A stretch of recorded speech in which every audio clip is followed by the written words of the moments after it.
Isso. Bom dia a todos, tudo bem? Eu sou o Haroldo, sou residente de Radiologia e Diagnóstico por Imagem do Hospital Antônio Prudente. Vim falar um pouco desse artigo com o Dr. Pablo me auxiliando.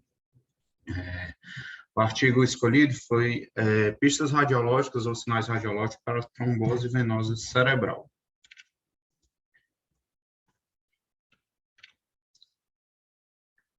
A trombose venosa cerebral é uma doença cerebrovascular que é causada pela oclusão dos seios venosos e ou das vias cerebrais por trombos. Ela é incomum, potencialmente reversível se diagnosticada e tratada de forma mais rápida. A incidência anual dela é de 3 a 13 casos por milhão de indivíduos. É mais comum nos recém-nascidos, adultos jovens entre 20 e 40 anos, o sexo feminino, pela gravidez, estado pós-parto, uso de anticoncepcionais, são os estados pré-trombóticos. As manifestações clínicas são inespecíficas. A principal, a que cursa mais, é a cefaleia, de 89% a 91% dos casos, déficits focais, de 52% a 68%, e convulsões, de 39% a 44%. Por ter manifestações inespecíficas, o diagnóstico clínico é mais complicado. Por isso que a imagem vai ajudar bastante a gente. É fundamental no diagnóstico. A trombose venosa cerebral, ela requer o tratamento anticoagulação. Mas na maioria dos casos de sangramento cerebral, a anticoagulação é contraindicada. Por isso que a gente dá o diagnóstico correto, com certeza, é importante, porque vai diferir muito o tratamento. Vou tentar explanar um pouquinho aqui da anatomia do sistema venoso cerebral, que vai ser importante para a gente entender, e vou mostrar algumas imagens. O sistema venoso cerebral, ele drena o encéfalo superficial e profundo. O sistema superficial é formado por veias que drenam o córtex cerebral e a substância branca adjacente. Elas estão localizadas na superfície do cérebro e drenam para o sistema venoso profundo. Aqui eu vou falar, tem esse venograma e eu peguei essa foto do Atlas.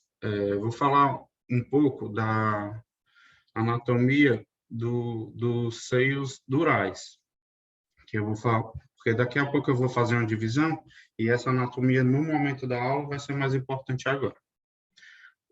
Os seios durais são divididos em seios durais superiores e seios durais inferiores. Os superiores, ele entra o seio sagital superior, o sagital inferior, o seio reto e os seios transversos e sigmoide. Ele é basicamente esse caminho aqui que a gente está fazendo com a seta. No venograma, eu tentei casar os números para a gente tentar se familiarizar mais com o exame. Sagital superior, aqui representado pelo número 1, sagital inferior, representado pelo número 2, seio transverso, representado pelo número 3, e o sigmoide pelo número 4.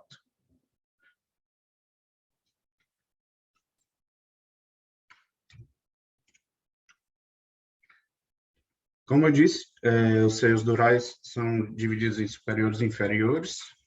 Os superiores, seio sagital superior, sagital inferior, seio reto, o transverso e o sigmoide. E os inferiores, os seios cavernosos, aqui representado na figura, os seios petrosos superior e inferior.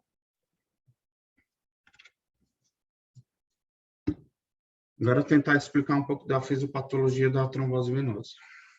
Quando acontece a oclusão da veia, existem alterações do parênquima que vão ser desenvolvidas por dois mecanismos: o edema de vaso ou a hemorragia. O edema ele é dividido em vasogênico ou citotóxico e pode acontecer a hemorragia.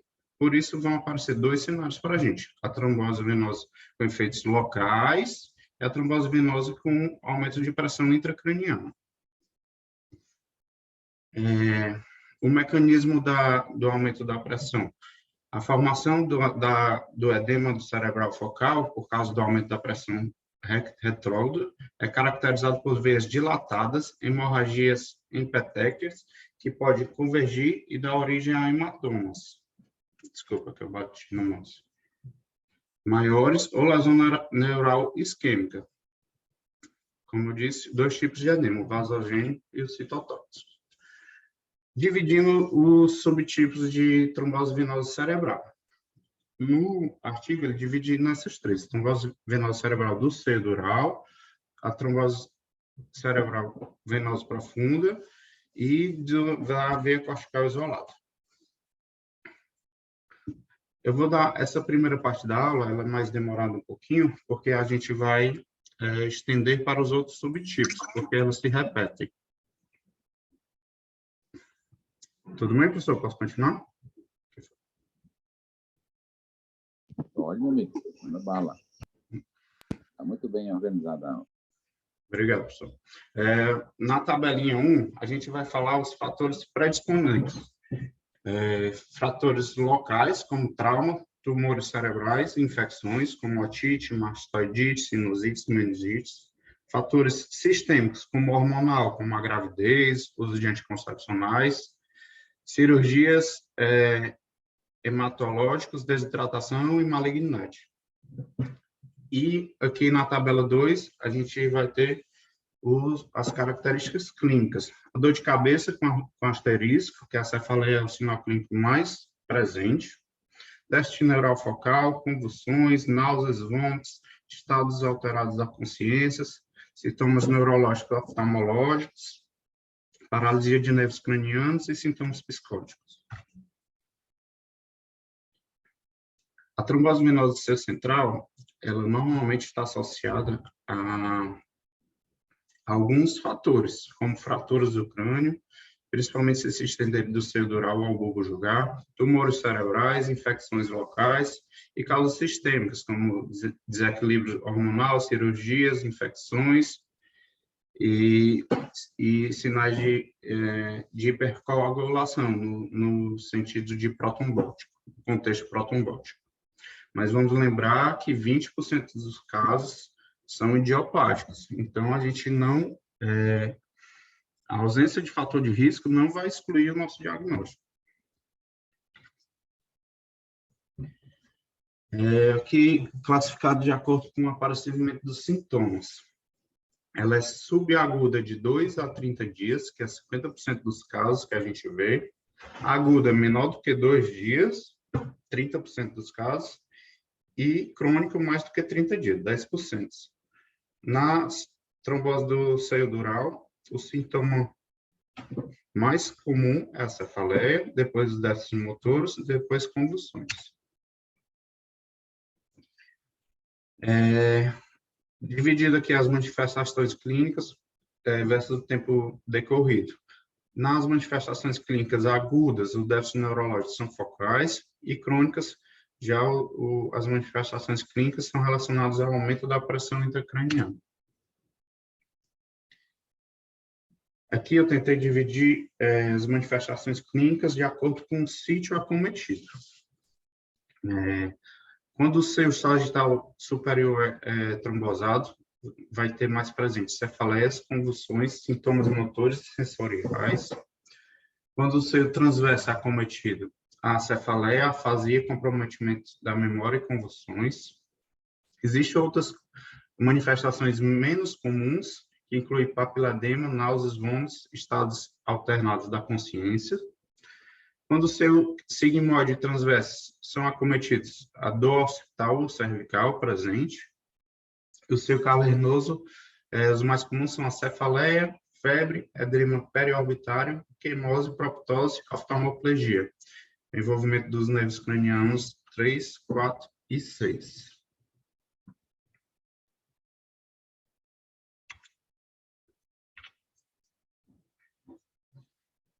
Aqui, para ilustrar, eu botei uma trombose do seio cavernoso. É um homem de 71 anos que cursou com diplopia monocular horizontal, paralisia dos pares dos nervos cranianos 3, 4, pitose papagaial à direita, e ela foi suspeita da síndrome Tolosa-Hunst, que é uma doença rara caracterizada por oftalmoplegia dolorosa unilateral de início súbito e é causada por uma inflamação granulomatosa inespecífica do seio cavernoso ou fissura orbital. Na imagem A aqui, nós temos uma ressonância em corte axial, em T2, que mostra uma imagem de hiperintensidade do seio cavernoso, aqui mostrado pela seta. Na imagem B, em T1, a imagem fica mais de hipointensidade, fica mais pretinha. E em C, ela mostra o defeito do enchimento. Nesse corte axial, mostra o defeito de enchimento, evidenciado aqui pela seta branca.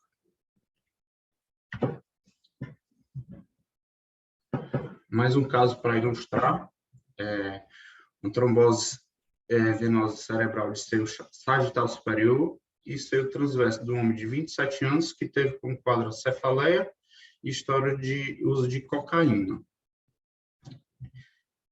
Na letra A gente vê pela seta uma imagem de hiperatenuação, ou seja, mais branquinha.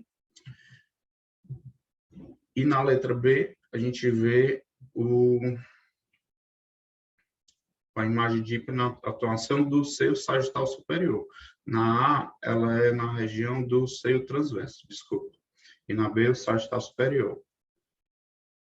E na imagem C, é uma imagem clássica, que é a imagem do delta vazio, mostrada pela setinha, que é essa imagem meio triangular, mais pretinha, rodeada por uma imagem mais branquinha. Nada mais é do que o contraste que circunda a área hipoatenuante, que é o trombo, com o realce do contraste. Ela é presente, essa imagem, de 29% a 35% dos casos. Achados gerais na tomografia. A tomografia, para a gente, ela é um exame mais disponível, ela é feita em caráter de emergência, normalmente sem contraste. A visualização direta da trombose com hiperatenuação do seio ocluído, é o sinal do cordão, fica mais branquinho ali na tomografia, porém não é muito sensível, varia de 25% a 56%. Esse aumento do coeficiente de atenuação, ou seja, fica mais branco, brilhoso, ele é causado pela diminuição da quantidade de soro e o aumento da quantidade de fibrinogênio e proteínas do trombo ali na região. Mas aí não é específico, porque só pode ser visto em casos agudos e subagudos, pois o trombo ele vai se tornar isoatenuante após 2 semanas. O uso de contraste na tomografia, a venografia por TC, ela vai mostrar o defeito de enchimento do seio ocluído. E os achados que a gente pode ver na tomografia, ectasia venosa, veias medulares proeminentes, realce da foice do cérebro, secundário ao aumento da pressão retrógrada. Agora, achados gerais na ressonância. Ela já é bem mais sensível para a gente do que a tomografia. Nas imagens ponderadas em T2, ela tem 90% de chance da gente ver e 70% em T1. Dividido aqui pelo tempo de agudo, subagudo e crônica. Na ressonância aguda, que é de 1 a 5 dias, em T1, a imagem ponderada em T1, ela fica mais isointensa, em T2 ela fica mais hipointensa, ou seja, mais pretinha. Já vou ilustrar isso que eu estou falando. Na subaguda, de 6 a 15 dias, a ressonância em T1 e T2 fica mais clara, hiperintensa, e na crônica, mais do que 15 dias, em T1 fica isointensa e em T2 hiperintensa. Aqui, para a gente ilustrar, é uma trombose venosa subaguda de uma mulher de 27 anos com dor de cefaleia intensa há 7 dias. Em A e em B, em A é um corte sagital, em T1, a imagem mais hiper intensa, mais branquinha. E em T2, a gente vê o corte axial, mostra essa área mais de sinal aumentado do seio transverso. Na venografia, a gente consegue ver a falha do enchimento do fluxo no sítio do seio transverso. Comparado aqui com o outro lado, a gente vê a falha.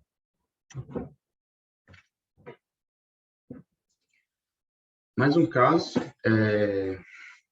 trombose venosa de seios transversos e sigmoides esquerdos, uma mulher de 62 anos, com quadro de convulsão.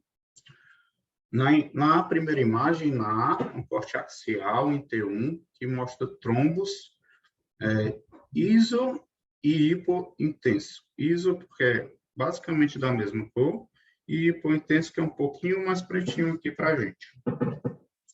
Já na imagem B, o corte axial em T2 mostra o trombo hiperintenso, mais clarinho, e na venografia ela mostra uma falha de enchimento aqui à esquerda, comparado aqui com o outro lado, no seio transverso e sigmoide.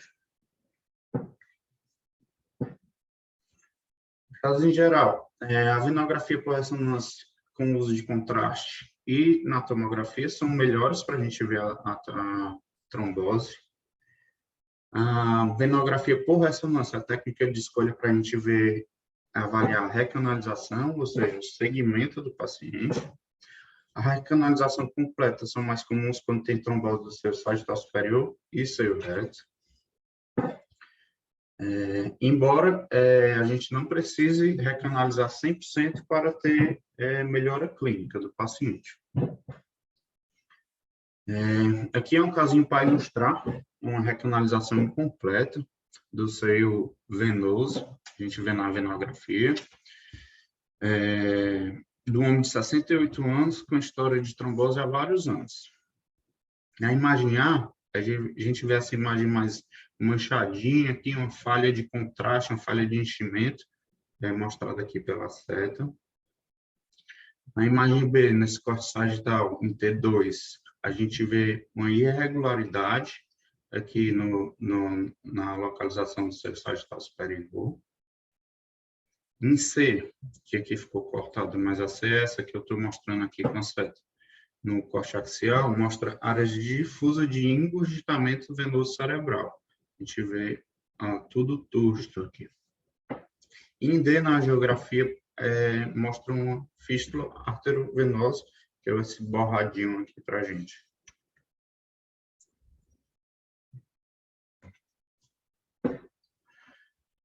Aqui, essa imagem representa os territórios de drenagem das veias, divididos por cores aqui. As veias corticais e seus sagitais são representados pela cor vermelha. As veias cerebrais médias e seus cavernosos representados pela cor verde. Seio transverso e seio de labé representado pela cor amarela. E as veias cerebrais profundas pela essa cor roxa ou lilás. Lembrando que é a maioria, mas não é uma regra.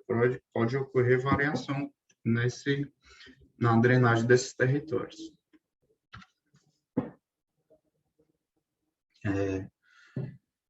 Que a gente vê no edema vasogênico, a gente vê áreas hiperintensas, ou seja, mais branquinhas, com alto coeficiente de difusão aparente. E no edema citotóxico, a gente vê áreas menos brancas, mais cinzinhas, o baixos coeficientes de difusão.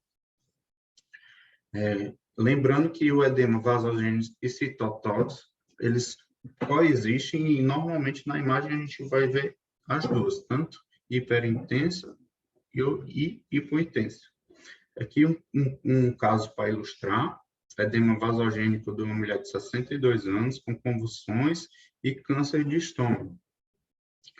Em A, essa imagem axial em flare vai mostrar esse edema temporal subcortical, representado aqui pela seta. E em B, nas setas, a gente vê o aumento desse coeficiente de difusão, ou seja, mais branquinho. Em C, na venografia, no corte axial da ressonância, a gente vê um defeito desse enchimento do seio transverso esquerdo, aqui mostrado na setinha. E em D, essa imagem axial, em flare, já 4 meses depois, ela, com melhora do quadro, resolução, quase completa do edema, mas mostra essa imagem ainda mais branquinha aqui, representada pela setinha. Outro tipo é a hemorragia parenquimatosa, é de 30% a 35% dos casos, tipicamente em córtex e pode se estender para subcortical. As hemorragias mais comuns do lobo frontal e parietal são caracterizadas pela trombose do seio sagital superior. A imagem para ilustrar aqui, ela mostra na setinha aqui aquele sinal do delta vazio, que a gente comentou antes, e mostra um quadro de um senhor de 85 anos com convulsões e câncer de colo. No asterisco está caracterizado a imagem de hemorragia do lobo frontal e a trombose do seio sagital superior, mostrado pela setinha, também a imagem do delta vazio. A hemorragia do lobo temporal e occipital são mais características da trombose do seio transverso. Aqui uma imagem para ilustrar uma hemorragia parenquimatosa de uma mulher de 37 anos, com cefaleia há 10 dias e uso de anticoncepcional. Em A, a gente vê uma tomografia sem contraste, que mostra um hematoma temporoparietal subcortical esquerdo, que é fácil da gente ver. E na venografia, em B, a gente vê realmente a falha do enchimento aqui na projeção do seio transverso esquerdo.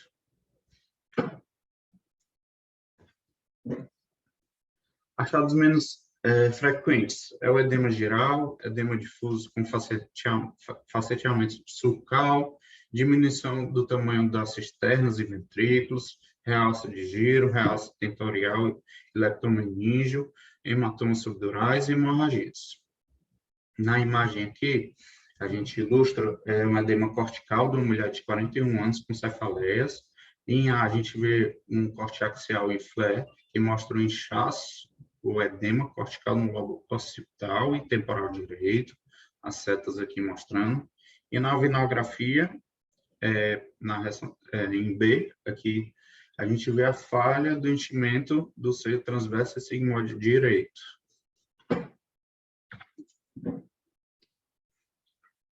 Sinais indiretos da trombose do seio cavernoso: a dilatação de vias oftálmicas, superior e inferior, acúmulo de gorduras, devido à congestão venosa, exoftalmia, aumento do realce dural ao longo da borda lateral do seio cavernoso, e é importante procurar uma causa subjacente, uma infecção, uma sinusite.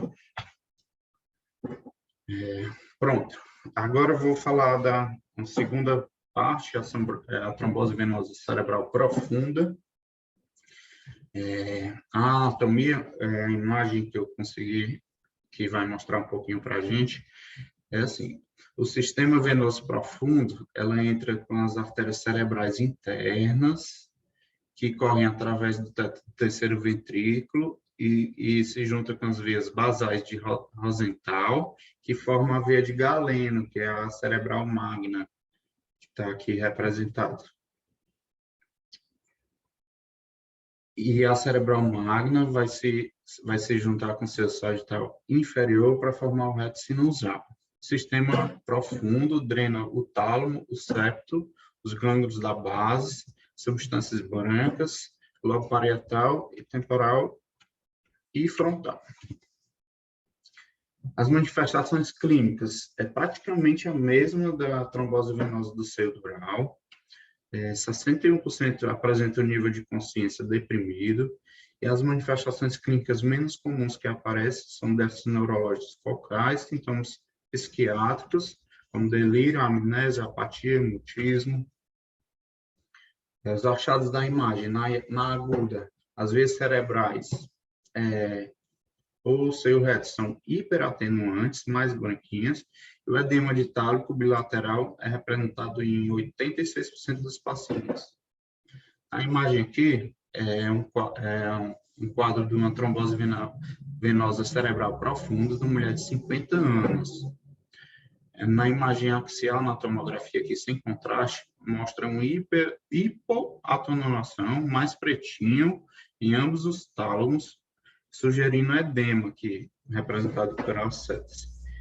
Em B, que é essa segunda imagem, na tomografia, no corte axial da tomografia sem contraste, mostra essa hiperatenuação das veias cerebrais, ou seja, mais branquinho aqui, é sugestivo de trombose. Em C, esse corte axial em flare mostra o edema talâmico bilateral, imagem mais clara aqui. E em D, em T2, mostra realmente a hemorragia do tálamo. Acredito que vai dar tempo. Falta 10 minutos para acabar nosso tempo, mas está faltando um pouco mais de 10 slides só. Vou continuar aqui. Nessa segunda imagem, para ilustrar, uma trombose venosa profunda de uma mulher de 21 anos, com cefaleia e uso de anticoncepcional. A imagem A mostra essa imagem de hiperintensidade do tálamo, dos gânglios da base, representados aqui na seta. Em B, mostra os achados consistentes de edema citotóxicos, aqui mais pretinho, diminuição aqui da intensidade.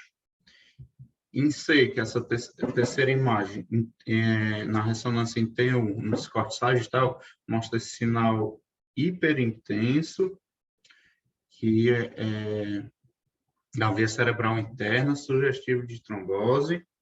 E em D, imagem de ressonância, nesse corte axial, mostra a imagem hiperintensa das veias cerebrais internas, e aí aqui em cima a gente consegue ver a lesão hemorrágica do tálamo esquerdo.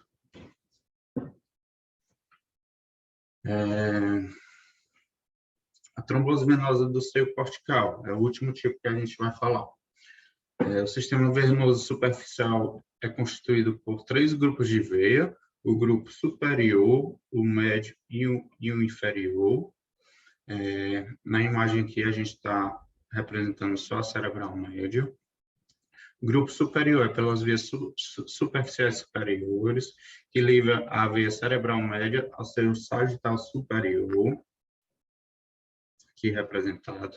O médio compreende a veia média, praticamente, que é essa aqui, e os inferiores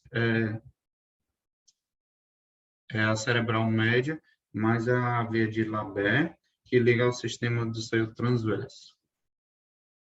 Eles drenam o sangue venoso do córtex cerebral e a substância branca do subcortical em relação aos seios durais. Os fatores de risco também basicamente aqueles que a gente viu lá da primeiro tipo, aquele quadrinho lá, se repete. As manifestações clínicas, de ponto de vista clínico, a oclusão isolada da veia cortical geralmente causa déficit neurológico, motores ou sensoriais e convulsões. Os achados de imagens são de difícil diagnóstico, as veias são pequenas, localizadas perifericamente e variam muito em números. Os sinais indiretos, edema ou hemorragias cortical focal, veias colaterais proeminentes ou congestões adjacentes. Nessa ilustração, a gente tem uma trombose venosa isolada na veia cortical de um menino de 11 anos que tinha leucemia. Na imagem A, o corte axial, na tomografia sem contraste, mostra essa imagem de hiperatenuação, ou seja, mais branquinha da veia cortical, sinal do cordão, representado pela seta. Em B, na imagem B, na ressonância em T1, ela mostra essa hiperintensidade, também representada pela seta. Em C, mudando ao ponderamento, ele fica mais pretinho, e em flare, em D aqui, ele mostra uma área de edema subcortical. Mais um caso para ilustrar, trombose venosa de veia cortical isolada de uma mulher de 98 anos, com paresia em membro superior direito. Na imagem A, ele mostra, na tomografia, nesse corte axial, sem contraste, hemorragia focal subcortical. E, alguém falou? Desculpa.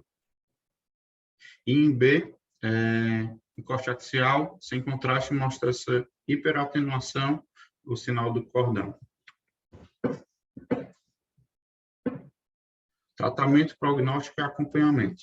Tratamento padrão é administrar heparina, baixo peso molecular, pelo menos 3 meses. Endovascular, como trombose química, trombectomia. É uma opção em pacientes mais graves, que não respondem à anticoagulação. Diagnóstico e tratamento precoce melhoram o prognóstico. A diminuição da mortalidade na última década, que chegou a 0 a 39%. A causa mais comum de morte é hernia transtentorial. Pior prognóstico em pacientes maiores do que 37 anos, sexo masculino, que estão em coma, hemorragia intracraniana no momento do diagnóstico, infecções sistêmicas do sistema nervoso central e câncer.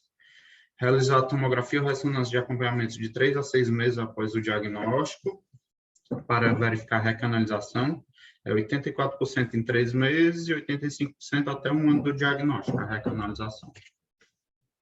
Aqui eu não vou falar, porque senão vai ficar muito cansativo, são armadilhas, são 3 quadrinhos que ele bota, dos 3 tipos. Eu tenho até em português já, eu traduzi, eu vou mandar no grupo. Queria agradecer aqui o Dr. Pablo e parabenizar pelo dia dele de ontem. E muito obrigado. O artigo de referência foi esse. E se alguém quiser perguntar, eu estou à disposição. Muito bom, mesmo, que você fez. É um tema muito denso para vocês, assim, trombose venosa, é uma doença cerebrovascular que tem uma mortalidade que varia muito, né? Varia de 50% ou mais, né? E o nosso papel é fundamental, porque a clínica é inespecífica, existem várias formas de apresentação, né? A trombose cerebral, trombose via cortical, trombose venosa profunda, e o papel do radiologista é diminuir essa mortalidade dessa doença tão perigosa, certo?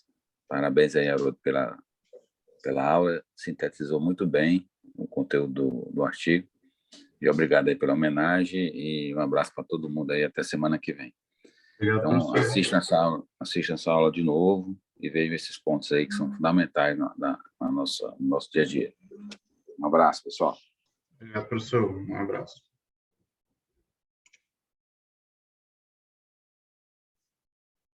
Aí, Haroldo, manda por e-mail, viu? Tá, professor.